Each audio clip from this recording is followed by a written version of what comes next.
Warwick currently lectures in business at Avondale, but he was the treasurer and secretary of our union at the time. And so he became my mentor for Better Meetings. And so he got me to do reading on Better Meetings, and he coached me through Better Meetings. And every time I chaired a board afterwards, he'd sit there and go through what worked and what didn't work, and we'd analyse the meeting. And so what I'm sharing with you today is largely Warwick's material. And so at our big ministers' meetings that we had just recently in February, one of my jobs is organising our Australia-wide ministers' meetings. We had Warwick present on leading effective meetings. So he got me to read a book by a guy called Patrick Lencioni. It's an older book now, you can still get it. The book's called Death by Meeting. Anyone read Death by Meeting? Well, I understand what you're saying. Yes. And in this book, Patrick Lencioni, and it's sort of written as a story about transforming meetings, but he says meetings should be more exciting than a movie.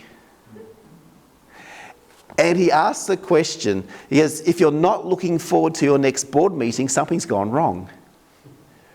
Because he said meetings should be engaging places where clever people come together, where they're sharing their opinions, where there's mind working with and against, and best minds come together to work out the best way forward. He said that should be the most exciting thing that happens. So honestly, who's looking forward to the next church board meeting? No. Lorenzo is? Yeah, I'll be great. Yeah, you were looking forward to it? And so he says, are the meetings you lead, this is the question from Patrick Lencioni, he says, are the meetings you lead productive, compelling and energising? What words would you use to describe your church board meeting? That can be productive. Productive? Not energising? What words would you use? Energising could be right for our pastor, yeah. The pastor might be energised by the board, yep. They're often rushed in my experience because people have got distance to travel, and so we've got to be careful not to waffle on. So you can find sometimes they're rushed, yeah, because you're trying to get through a lot of stuff. Off tangent. Off tangent. Yeah. Tell me about off tangent. Tell me what you mean. You're talking about this, and then they bring up something else, and you just start talking about something else altogether, which has nothing to do with what you're discussing at all. So- Going off the rails, sort of. Sorry. Yeah, Off topic. Off topic, off the rails, off the tangent. It all depends on what the topics are that you're dealing with. It can be very difficult if it's difficult. Sometimes it's easier because it's a lighter. Yep. Yeah. So it depends what the topic is. But it can go off tangent, off the rails. Interesting thing to think through is if you attend a church board meeting, often you can pick up the culture of the church before even going to any other meetings.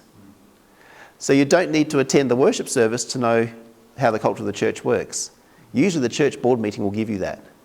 And if that's a pretty laborious place to be, that reflects over into other places. And it says the culture of your church will come to mirror your meetings. Mediocre, passionless meetings bring with them mediocre, passionless organisations. Okay? And this is to ask pastors, is if you didn't have to go to meetings, would you? So if the pastor wasn't being paid to be there, would they want to go there? And most pastors honestly go, no, if I wasn't paid, I wouldn't want to be there. And they're saying, do you look forward to your meetings? So what makes for effective meetings? Well, this is the stuff that Warwick taught me. He said, structure your meetings to make sure the important things happen. As we say, sometimes they get rushed. But there's a difference between governance and management. And in big organisations, they'll split into, no, this is governance, this is overseeing the big picture stuff, this is management, this is getting the job done. In most churches, we've got to do both. The board has to do governance and management. Now, most church board meetings are full of the management stuff. And we get rushed just getting that done. So we're getting all the management stuff done. And the governance stuff, now when I say governance, that's the vision stuff, that's the big picture stuff, that's where the church is going, that's looking at what's it going to look like in 12 months' time, what do we have to put in place to get there. So that's looking at the overall picture of stuff. Often when we start talking about that, people are thinking, hurry up, pastor, hurry up, who's ever chairing the board, because we've got to get to the management stuff. Because the management stuff is the everyday get the job done stuff. That's how we're going to make sure that this is in place, or how we're going to make sure that we've got that insurance bill paid, or how we're going to make sure that whatever is going to be the case. Yeah. And so most churches get overrun by the management stuff, And the vision goes. and the vision goes, and the governance gets lost. And that's part of realising what a church board is for. That you've got governance and management. And Warwick, as I say, everything I'm quoting from Warwick. Warwick taught me that we had to say to church board, we're going to have our governance hat on now, and we're going to do governance. Because governance wears a different hat to management. And when you're doing governance, you're not necessarily thinking about your particular ministry. Too often people turn up at the board and they think their job is to be like a parliamentarian and represent their ministry. And if I'm representing Sabbath School and you're representing Pathfinders, Adam, and if there's something that comes up against it, well, I'm going to represent Sabbath School and put my stake in there, and I don't want the Pathfinders racing off every Sabbath because they're not turning up at Sabbath School or whatever. When you're doing governance, you're not representing your ministry. And when you're doing governance, you're thinking about what's good for the overall big picture of our church. And so you put your governance hat on and think about what the overall direction of our church is. And so Warwick used to get me to put on the agenda a little g and an M next to each item. This is a governance item. This is a management item. This is a governance. This is management. And after the board meeting, Warwick would sit me down and go, how did we do with governance? How did we do with management? Did we cover them? Because otherwise it's easy to get lost in management. And, yeah, Lorenzo? So just to clarify that, Brendan, did you put that so that board members knew that it was governance and management, or was this just a note for yourself as the part? The board members knew it was governance and knew it was management. Now, the board members also knew they had L plates on because they'd scored me poorly on running board meetings. So they knew that this was... that I was learning how to run better meetings, which was a good thing for all of us. And so it used to be written there, governance management. It says, I've got on my notes here, governance will be achieved by a board, governance will rarely be achieved by a board structured for management. We need to do both functions, and then how do you separate those functions? So that's when you're putting together the agenda. If it's your job to put together the agenda, then it is separate what are we doing in governance, what are we doing as management. Making the decisions. Now the interesting thing is, and a guy called Gary McIntosh has written this book, he's written about different sizes of churches, and his book is called One Size Doesn't Fit All. And he actually says that in a smaller, and especially he says in a smaller rural church, he actually writes that the real decisions aren't made at the board. Where are the real decisions made? Over lunch. Over lunch. Yeah. He says you have your board meeting because that's where decisions get ratified. But he said reality is the real decisions aren't made at your board. And in some cases, the real decisions aren't made by the people at the board meeting. And you might get someone who has quite a bit of power in that church. Not to say that's a bad thing, by the way, but over years and years, they've got quite a bit of power. Now, power can be negative, but it doesn't have to be. And they've gone, oh, I'm going to take a year off the board this year so someone else can step up. But most times, guess what? They're doing the same thing. They still run the church.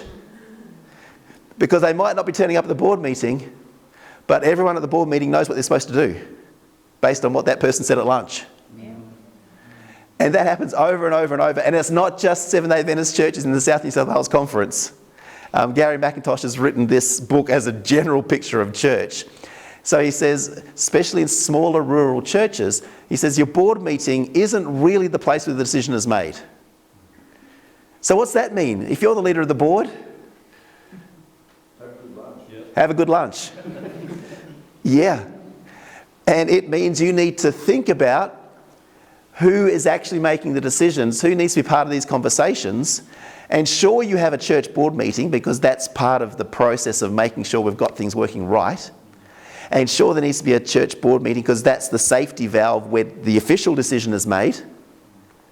But it's the unofficial conversations outside of the meeting that really matter. And so if you're going to run an effective meeting, you need to be thinking about who do I need to have the conversations with? And what do those conversations look like? There's times when I've had conversations with some of the people who... Yeah, question? And feel free to just jump in when you want to, by the way. That's why we've got smaller groups. Yep. Some people feel uncomfortable with that. They say you're influencing, you're trying to play politics, you know. So some people are like, I'm not going to do that. I'm just going to turn up and I'm going to vote as it is. We're going to discuss here and that's it. Yeah, some people might say it's influencing and playing politics. Reality is it's life as a community. And whether they're influencing playing politics or not, guess what? They're still having the conversations and they're still listening to different voices. And sometimes it's family versus family, and in some churches, family is versus family for generations. And you will know, because in Sydney, part of my job when I was doing Healthy Churches was observing pastors doing board meetings and working with elders doing board meetings and doing the things that Warwick did for me. You watch a board meeting and you will know who's got the power and control by where do the eyes go when it's time to vote. And I'll look across at Wendy and I'll be, if Wendy voted yes, I'm voting yes. And if Wendy voted no, I'm voting no. That doesn't make it a bad thing. It's just life. And so it's knowing that who do you have the conversations with. It's not, I wouldn't say it's playing politics, it's recognising the reality of community and making sure that you're having the right conversations. As I say, in the church that I pastored, there was one particular person who wasn't on the board that particular year. He had been a board chairman, and for various reasons he wasn't. But he was still the person that people would look to when it was time to vote. Or when he wasn't on the board, you knew he was going to have a lot of say in it still. And I actually remember sitting in his office saying, hey, here's an idea we're going to be looking at. You don't have to support it, but can I ask you to not sabotage this one? And in a year's time, I'll come back to you because here's the reasons why we think this needs to happen. Now, what are the reasons why you would think it's not meant to happen? And you'd give the reasons. Okay, let's write them all down. In a year's time, you might be right, and we'll go a different direction. But if you cannot sabotage it while we go this direction, and let's see, we check in a year's time. And he agreed not to sabotage. And sometimes that's what it takes. It just takes conversations on, hey, let's make sure your voice is heard, but at this moment, don't sabotage while we head the direction that we feel as a board we need to go. What was the outcome? What was the outcome? On that particular issue, I went back in a year's time. And on this, the issue was starting a second service, okay? And I said, hey, I know you've got all these reasons why you don't think we should. At the moment, the board thinks we should. And that's what, and in a year's time went back to him, he goes, oh yeah, what I thought was going to happen didn't happen, and everyone was happy. So it's sometimes just making sure we have the right conversations. And knowing, as I say, different sized churches, the board has a different role. If your church is around 250, then you're more likely to have a board that decisions made in the board. Why? Because at that stage, it's getting less likely for one person to control the conversations. It's getting less likely for one particular family group or one particular interest group to control the church. Interestingly, if your church is getting up to 800, 900, then the board is once again not where the decisions are made.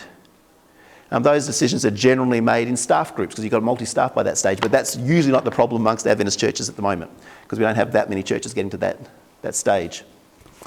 But by the church in New Zealand that I pastored, by the time we were getting to 1,000 members, we're having to rework entirely what meetings did what. And we ended up with a board that was called the governance board. And it just did governance, nothing else. And we ended up with the management board. It just did management and nothing else.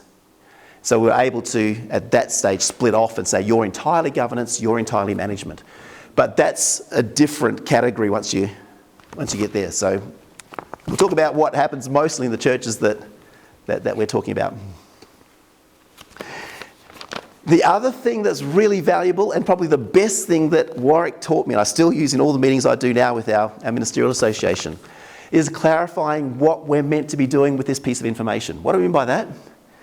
And I also learnt this off one of my colleagues. He was an intern at Papatoe initially, and then he became on the pastoral team. Still one of my very good friends. He's Pastor Russ Wilcox. Some of you know Pastor Russ Wilcox. I remember Russ Wilcox talking to me one time after a meeting. He said, "I'm never sure what you want from us." And Russ Wilcox is always ready to solve the problem. Okay? And if I rang Russ right now and started talking about a problem, he's ready to solve it. He goes into solving mode really quickly, and he's very good at it. And he goes, "I'm ready to solve the problem." And he said, "But sometimes you don't want the problem solved." I said, "No, sometimes I don't want the problem solved." He goes, "Well, can you tell me when you want the problem solved, when you don't want it solved?" And that applies to a lot of other stuff in the meeting. And so I will purposely, and even if you come to one of my meetings now, with the Ministerial Association, it'll be, "Hey guys, this is something, we don't have to solve this today, but it's information I want you to know about, it's information I want you to think about, we're going to talk it through today, but we're not going to make any decisions about this. You're going to take this information away, you're going to pray about it, you're going to think about it, and we'll make a decision down the track about this." Or, "This is just for your information. This is stuff that I think as a leader of our church you need to know about. I don't expect you to do anything about this, but you need to know about it because it could cover other things down the track." Or, "Today we're going to make a decision about this issue, and so I'm going to be asking you to vote on this after we've had some time for discussion, and so that's what this is." So I'll clarify what outcome are we expecting of this. Do I expect you to solve it? Do I expect you to talk about it? Is it just information that I'm sharing? Is it more like a report? And so clarify, what am I expecting out of each agenda item? And in the board meetings, I also had that written down next to. So this is an item on whatever, had governance or, so we'd have written down, is this a management, is this a governance? Then we'd have written down, is this an action item? Is this a discussion item? Is this a prayer point? Is this an information item? And so that way, people on the board knew what was expected of them and what kind of process they were being part of.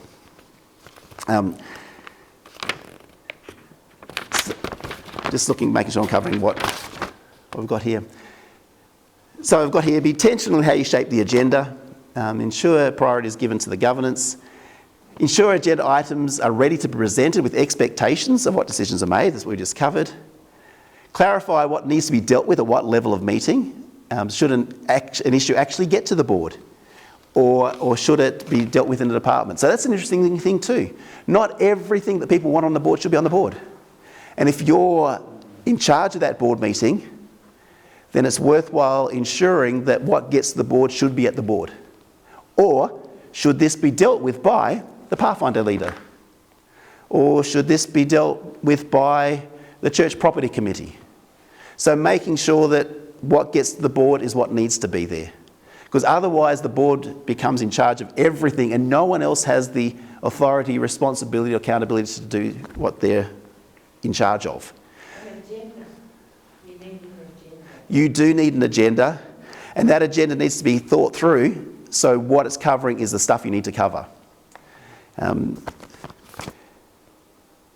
Have real data about the problems that we know exist. Why do I say that? This is, for instance, where something like, Justin was mentioning NCD, where you're measuring culture, or where a little life cycles tool, or this is the problem we've got, and here's the information about that.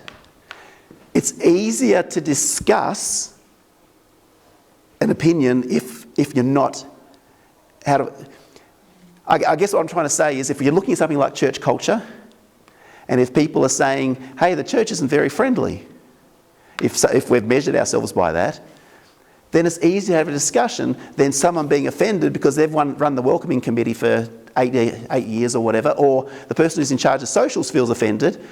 It's easy to have a discussion about agreed data rather than something that some particular person is going to feel defensive about. Make sense? Because if we're talking about the need for a more effective Sabbath school, the Sabbath school leader who's been leading that for 8 years that's going to be difficult. And often, if you're chairing the board, if you're leading that congregation, you need to think, who might be offended by this discussion? And you've got to work out, what do you do? And it takes time, but work out what do you do beforehand to ensure that that person is not feeling left out, but they're able to lead. So let's say Adam's leading Sabbath school, and he's been leading it for quite some time. But hey, Adam, we're going to be looking at a more effective Sabbath school. What's it going to look like to lead that process? And when we get to the board, Adam, when we say, hey, we're looking at more effective Sabbath school, and I've been talking to Adam about some ideas. Adam, what's some ideas that you have come up with your Sabbath school team? And then Adam's not offended at our discussion. Adam's still leading the discussion. So it's thinking through what's it look like to make sure that we don't end up belittling people. If there's areas we want to improve in church life, we've got to make sure we don't belittle. Especially if you're a new leader in an area, sometimes it can be so easy to belittle the group that's already there. And I'll tell you a story, and George knows that I tell this story, so if you ever see George Munoz, it's not a problem. So George Munoz becomes the union president, okay? And I joined the union in my current job under Chester Stanley, and some of you know Steve Peets, he was at SIM, and we had Darryl Murdoch Education, and we're all sitting around this table at our ADCOM meeting. And George comes in, and he shows us this picture of a car. It had an old half to it and a new half to it. And the old half was all fallen apart and dinted and rusty, and the new half, the back half, was all fallen apart, and the new half was beautiful. And he says to us, this is where the union has been and this is where it's going to. Okay? And George knows I use this illustration because George came and said, how did I get offside with everybody? And George ended up being on side with everybody, by the way, because George is just a beautiful man and a beautiful character and a wonderful man of God. But he showed us this picture. So how do you think we're feeling when he shows us the picture? Because we've put our energy into that car that he thinks is rusty and beaten up and falling apart. Now, I know what George is trying to do. George is trying to get us to think clearly and showing there's another future out here and we're going to do this really well. And I remember Steve Peets, he was sitting next to me in the meeting going, I really like the rusty car. But that's just an example of, hey, how easy it is to offend somebody when you don't really need to. Do you want to paint a better picture of the future? Yes. Do you want to bring people with you? Yes. But bringing people with you takes time and conversations. And so it needs to be conversations and making sure that the people who are there are still able to lead, and that in setting a new direction, you haven't just chopped off people from the previous direction. That's trying to get rid of tradition in church, like that's what our Dubbo church is trying to do, is, but you've got to be really careful of the people that have been in that tradition for years and years, and it's very hard for them to get out of it. And so you just got to do it very, very slowly. And they love the beaten up rusty car, hey? Because they've been there for a long time and they've created that, and they're attached to it. And so it is, how do you go about the right conversations to do that? Yep. What about reports? Do you have reports at your board meeting? Yeah. And do different ministries report? Are they exciting? Sometimes. Are they relevant? What I like to do with that is to say, well, are there prayer or praise points? Like, okay, you go down to the report, but then you focus on praying for that department, hearing from them what their victories have been, hearing what they're struggling with, and then as a board sort of saying, well, what can the rest of us do as leaders in the church to support you in reaching this goal? That's a really good way of doing it. And trying to help people to realise that this needs to be concise, because otherwise your Pathfinder leader can spend forever reporting on the last Pathfinder camp and what happened around the campfire and what happened when the wind came and the tents blew down, and you can tell stories forever and ever and ever. But it doesn't get the board meeting done. Simply, what's working, what's not working, what do you need help with? Yeah, what's working, what's not working, what do you help? That's a really good way to say it. We used to say, what does the rest of the board really need to know about your ministry so we can make the right decisions about your ministry? And so, but basically, what's working, what can we pray for you, what do you need help with? And you sometimes just need to sit with people and work through their report. And if a particular person on your committee takes a long time to report, then it might be saying, hey, I'm going to sit with you and work on what's it look like to make a really effective report. And that is what's been working. What does the rest of the board need to know about your ministry area? Because otherwise, your whole board meeting can be reports, which might be fun, by the way, but not a lot else gets done. Send out the agenda early with necessary background readings and points for prayer is what we've got written here. So the best meetings are well planned and agendas are sent early enough that people can see this is what's coming up. Also, are there things that people need to read? If there is, then hey, this is what people need to read. Sometimes reports are best read. And so what do people need to read before this particular meeting? I remember one night at Papatoe Church, I'd been reading for months and months and months about what a healthy small group ministry looks like. And I'd talked to other pastors and looked at other church models where it was working or didn't work. And I put together what I thought was a beautiful plan for small groups.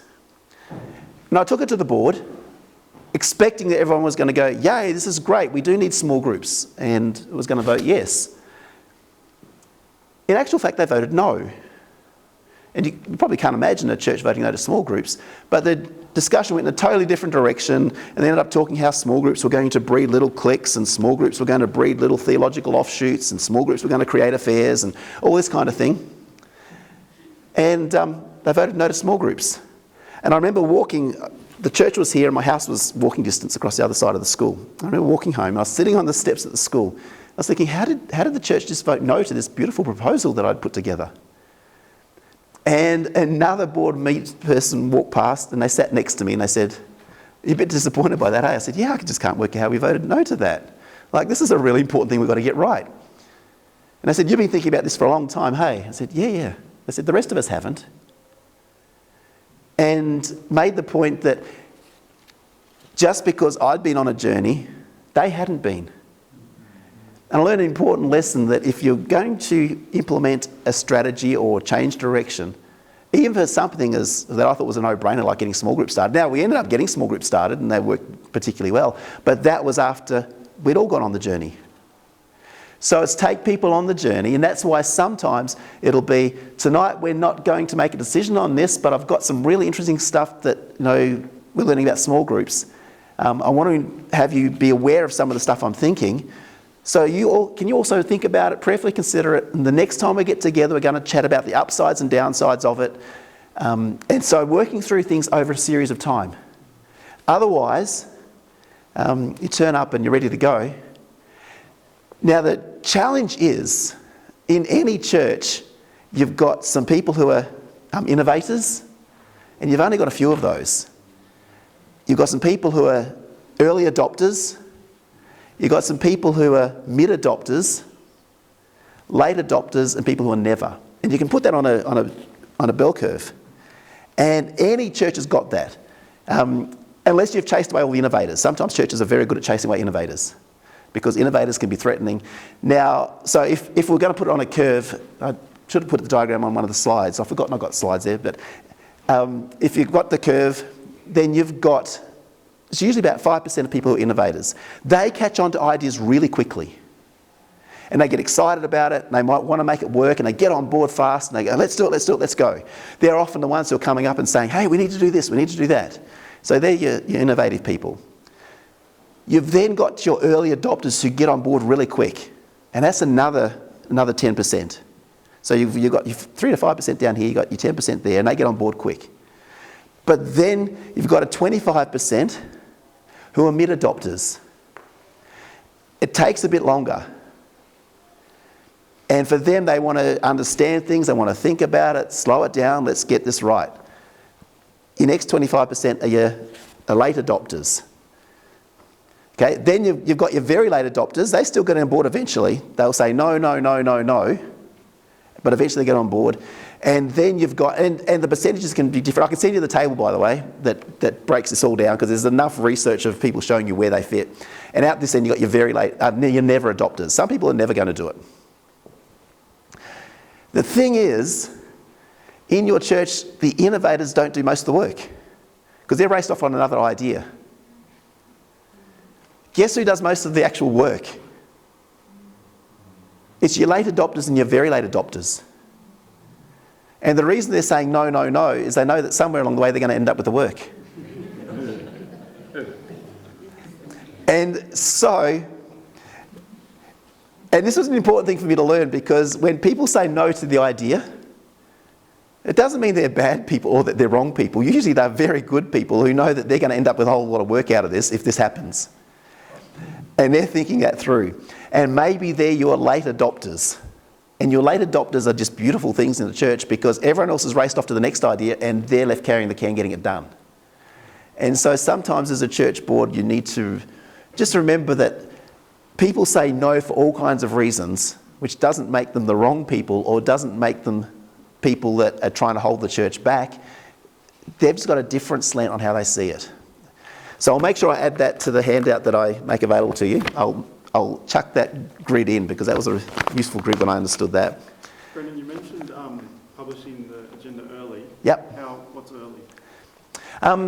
Ordinarily, if you can get out a week early, that's a really good thing. Now, the other reality is, though, at the union, one of our rules that we have to do is we have this thing called convene, where all the meetings are there, and you have to have your agenda on there a week early. So last week, for instance, we had a whole series of meetings. We had a President's Council, we had an executive meeting. All the agendas were there a week early. When did I read my copy? Yeah. Most people do. I Yep. send out the agenda and they go, oh, what's this about?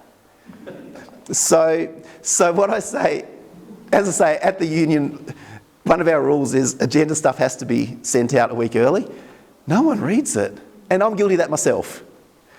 However, it is available for those. Now, I shouldn't say no one, because some people are very, what's the word? There's a personality, I won't say it's a disorder, but some people have read it infinitum and they've picked up the spelling mistakes in it.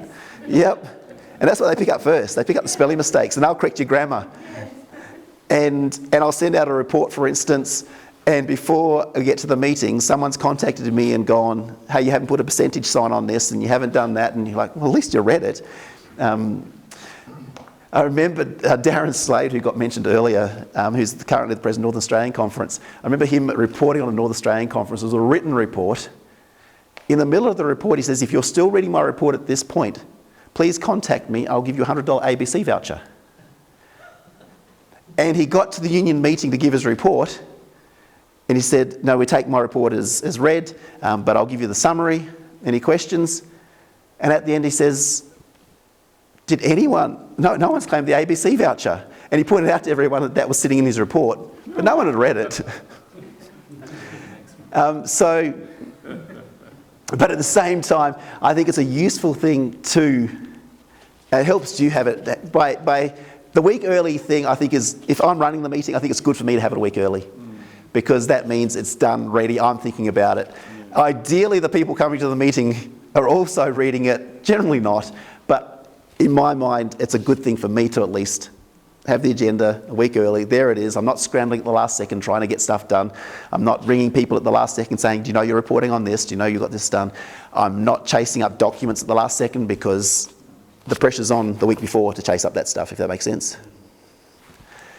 So yeah, I think a week early is good for the person running the meeting, or the person who has to have a report in for the meeting. So, like last week, for instance, at our meetings in Perth, the Ministerial Association, we have to have all the reports in for the interns who are progressing. We have to have all the commissioning, ordination reports in, all that kind of thing.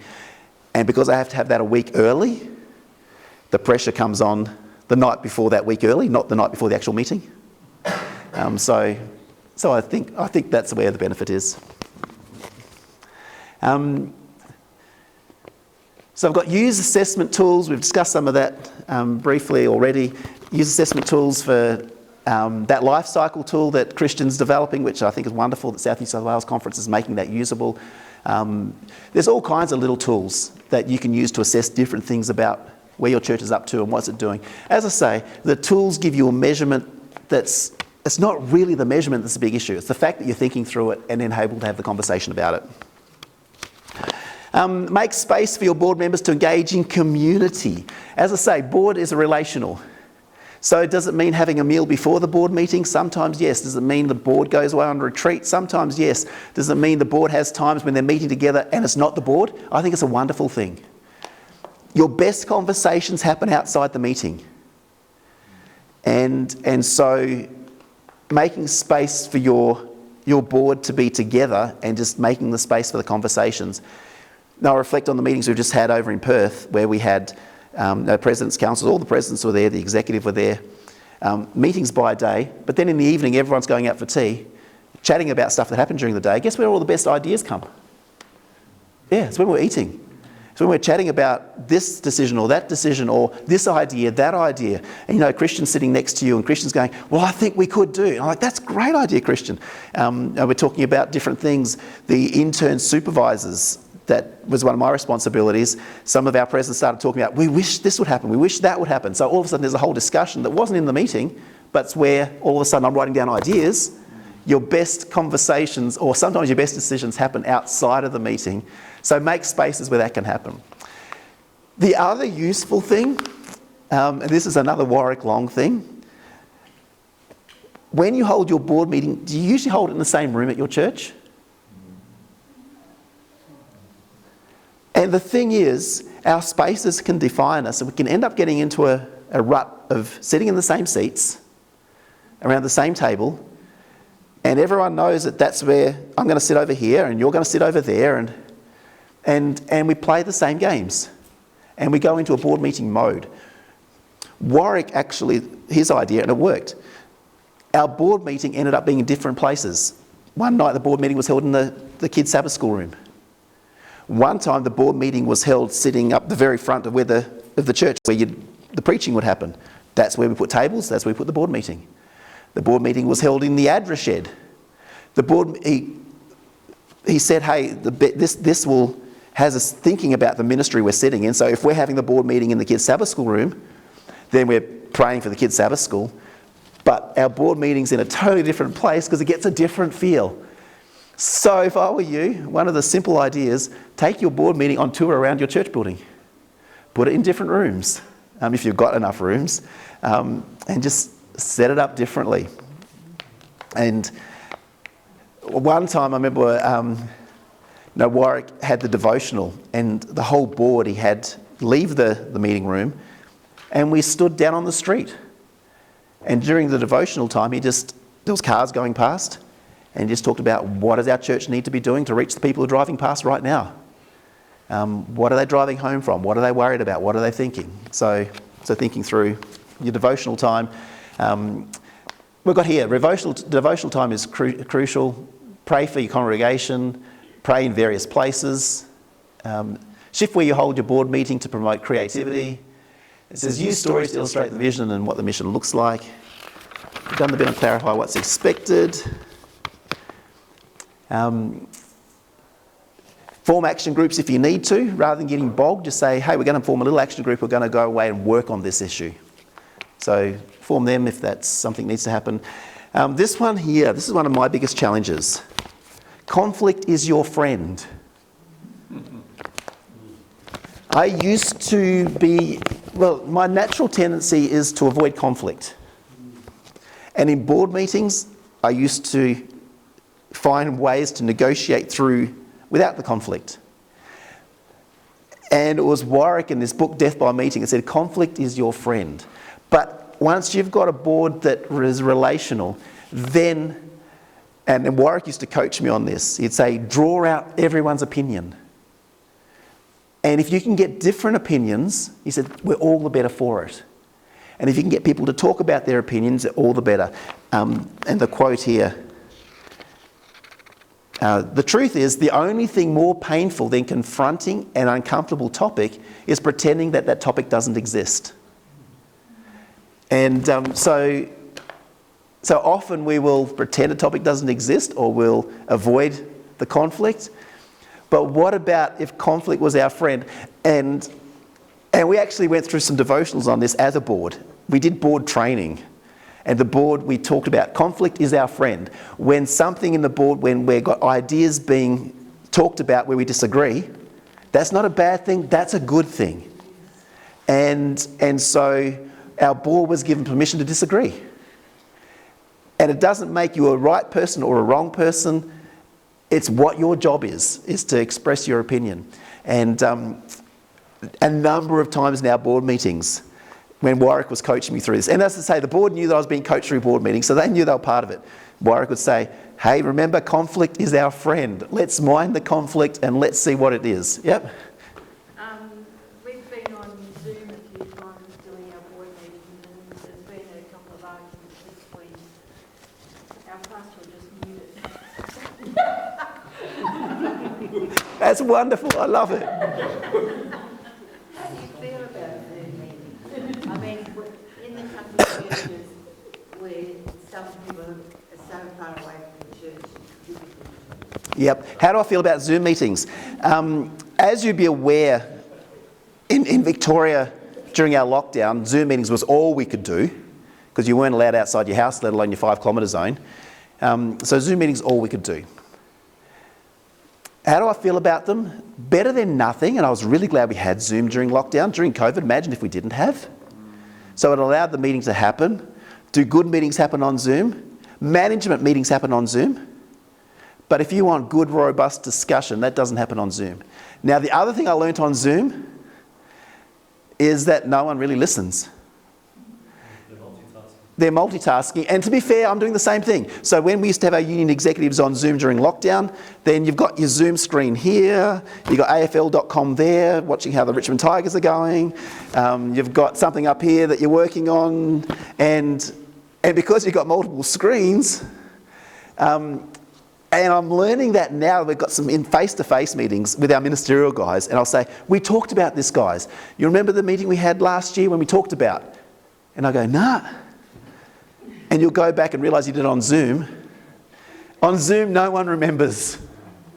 Now you might be super diligent and you might be the right person to be on a Zoom meeting, but for the most part, now as Zoom has its advantages, I think, and I still do meetings on Zoom, so every fortnight all our ministerial guys get together on Zoom. That's a fortnightly get together. And it's just for an hour during the lunch hour, and we'll have all our ministerial guys from Australia, Christian's one of them, we'll all jump on Zoom, and I'll purposely say this is not going to go for more than an hour, and we're going to do this topic, this topic, this topic, this topic, and it's more just informative update. We've got this happening, I'm going to send that to you, any questions about that, any questions about this, and so it's more management stuff, do on Zoom. But I know that if there's a conceptual, bigger topic we need to talk about, then that needs to happen when we've got a face-to-face meeting. And so with our ministerial, obviously we can't get everyone from around Australia for a face-to-face meeting every time. Same with your country churches. You can't get everyone to come in every time. That's the idea. Well, we don't do it all the time. It's Yeah. only when there's a hurry one or something. So I think if you had Zoom and you use Zoom for what you can get done on that, and leave some of the bigger discussions that are more tricky and difficult for face-to-face. Because when you're face-to-face, you can see people's body language, hey? And that makes a huge difference. So yeah, I love Zoom, but there's things that I just know we're not going to get done on Zoom. Doesn't work. When Yes? there's a decision to be made, it's not a major decision, but just like a church sign, we've got a church sign that's knocked over. Knocked over. Yep. So it can be an insurance issue. But some want different signs. So, and you've got people that don't want to offend each other, so no decisions made. How do you come to a point of making a decision? It's just to bring it together so something's done instead of it just sitting there and nothing's done. Okay. No decisions made. So let's play the church sign game, because that's... It's the easy one. Yeah, but it's actually not depending on who the personality is involved. Because ordinarily, easy decisions, any easy decision is still filled with lots of personalities that can have lots of different agendas going on, and sometimes the easiest decisions are loaded with family conflicts from years ago or whatever. I'm not saying the church sign one is, but it can be. And sometimes people will be playing out all kinds of different point scoring things, but we'll finish up on that in a minute. But the church sign, when I was getting coached on how to do better board meetings by Warwick Long, we had a similar thing, but it was with lighting in the car park, okay? And he says you have to have people aware of what the price of not making it is, okay? And so he led this as a model. He modelled this part of the board meeting. And he went, at the moment, our lighting in our car park is really poor. What does that mean? It means that when we have meetings at night time, there's people who choose not to be here because they don't want to be in a place they feel unsafe. And it means, and he just went through all the reasons that we had to make a decision. And he goes, if we don't get this decision right, then we're missing out on achieving our ministry goals. And I know it sounds overly dramatic, but on the church sign, what's the church sign meant to be doing? It's letting people know we're here. And there's going to be people who don't know we're here because we don't make a decision on this. So first of all, it's the importance of the decision. Secondly, it's, hey, what's the options we've got? We've got an option for a new sign. And what's that going to achieve? We've got an option to fix up the old sign. What's that going to achieve? Let's talk about it. Why is one option better than the other? And as the board chairman, you might go, I need to understand, what attachment do we have to the old sign? Why is that such a... Help me understand this. And often in a board meeting, I'll go, help me understand why this. And Adam might go, well, my grandma painted that sign. And I feel like that's disrespect to grandma because she spent 3 weeks painting that sign. And now we're just going to... I'm not trying to make a frivolous thing about your sign. And so, okay, Adam, so that's really special for your grandma. So what about if we make sure that sign is put here or this spot, or I don't know, how are we going to work around that? But I need to understand why that issue is so important to some people. Okay, what's the upsides and the downsides of our decision? And you go through that and make sure everyone's opinion is heard. I think that's a really important point. That's something Warwick used to often push me on. He goes, make sure people's opinions are heard. All the opinions are there. And so out of that, more times than not, I usually like trying to get to a general agreed consensus. I usually like that. And I'll say, hey, from what I'm hearing is, the old sign has its value, but in our new sign, we can get the best of the points out of this argument, plus we get this.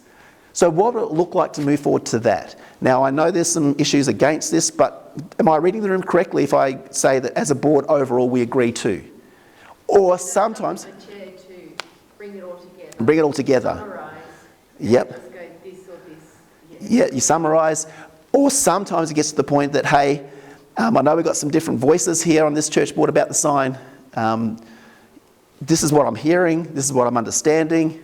But let's have a vote on this and see where we get on this. Take it in small steps. Yep. I mean, your vision of a sign might be that, and with all the other views that come in, you might settle for that. But keep your vision, do a bit more research, and bring it up later after they've tried that. But that's how I find the more research and bit by bit, it's weeks and weeks and weeks. Sometimes more research is just an excuse to slow a whole thing down, sometimes. Sometimes you just need to make a decision and you go, this might not be the most ideal decision. Interestingly enough, and it's Christian once again, Christian and I are good friends. Christian sent me an article just this week saying that usually in any topic, once 30% of the research is done, the next 70% of research makes no difference to it. It was just it wasn't about churches, it was about decisions in general. It gets to a vote.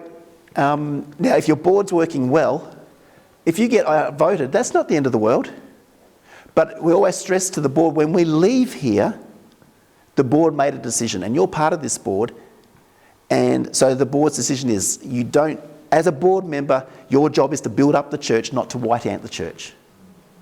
And so even if even if what you thought was the right decision wasn't what the rest of your fellow board members decided, then we're going to go this direction where the board's going to. And that's a really important thing, and that's what, we've got more stuff we can talk about, but I think we're getting the idea. Two things from what you're saying. First, you're saying the board must be really an exciting sort of thing. Yep. What I found like in our board meetings, that there's so many admin or management topics which we can never finish in the board meeting. So because of that, maybe what we call the governance things are the ones which discuss more the admin things. At times, the board doesn't meet, but it runs around. People stay in their places, they make decisions. Board members are consulted, and then those things are passed on.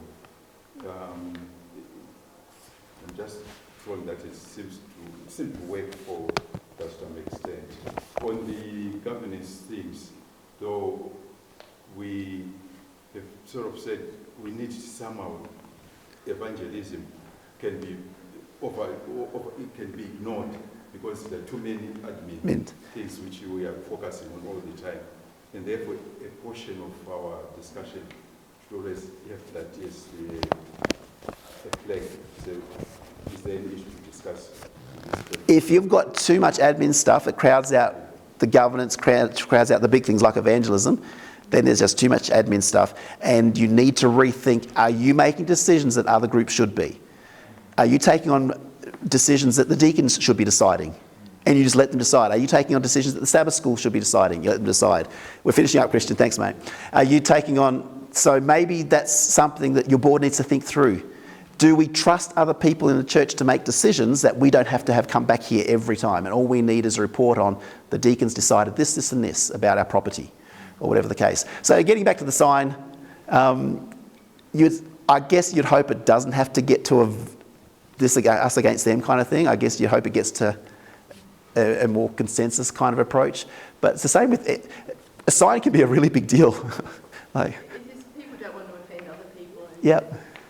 you think you're going down the right path, and then someone says something, and then, oh, maybe then, we should listen to them as well.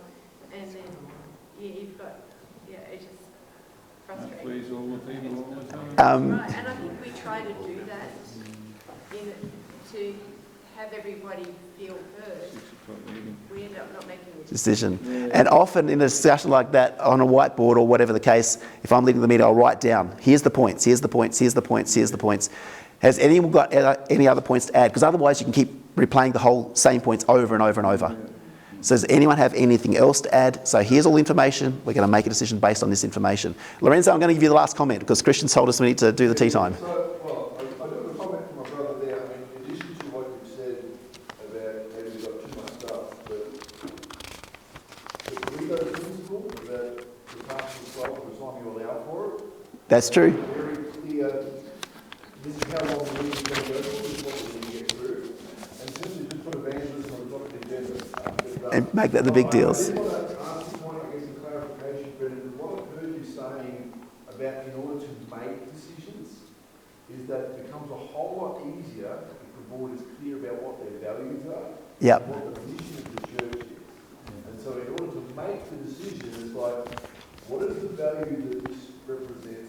What is the mission of our church? How is it going to move this forward? I agree. Good summary.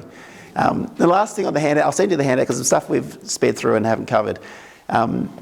With our board at Papatoe Church, where I spent most of my ministry, is we ended up doing lots of board training because they knew that I was being trained on how to do a board better. And we ended up doing training on how they could be better board members. And so when we're doing training on that, it meant we were learning conflict is your friend. Get all the information out here. Make sure reports are succinct. Just basic board things. As board training, it's easy to do it in a training. Then when you get to that moment in the board meeting, you know that, hey, as our training goes, this is where we're up to. So board training, I was being trained, they were being trained with the outcome of how we're going to lead this church more effectively. And the last comment, is who do you bring to the board? Do you bring someone who your character is submitted to Christ? Do you bring someone who's trying to live out some other agenda? Or are you there for the very best of what the church is meant to be? So who do you bring to the board? Is it someone who has the fruits of the Spirit, character submitted to Christ, is there for all the right reasons? Let me say a prayer for you. The Lord, as we come to you now, we all just think about the different contexts of where we meet and the opinions and the various decisions, and we want to remember it's your church and we're your people. And may our contributions always be contributions that build up the church, that they extend the kingdom, and where there's other motives involved, may we have the wisdom to self-analyse where sometimes our motives might be the motives that aren't always best for the church. We also pray for wisdom and guidance in how we go about leading. May we lead to your glory. May we allow you to work in and through us. Amen.